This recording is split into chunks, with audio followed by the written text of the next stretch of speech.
Ang tagpo na ito ay kuha sa parteng China, sa lugar sa China kung saan itong matanda na ito di umano ay nahulog sa bintana. Nakakapagtaka lang at isa din katanungan ng mga netizen, paano nahulog siya doon? E plain lang yung building at walang terrace.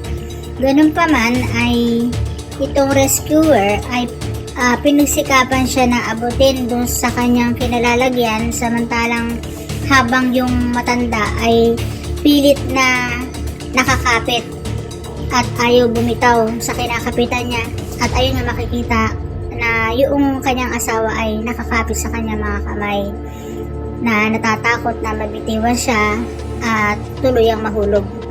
So yung buti at ayan, nakuha din siya, naiangat, naitaas para hindi, kumbaga ay hindi mahulog ng tuluyan. Kumbaga nasagip din yung matanda at ayan nga, iyak na iyak yung kanyang asawa.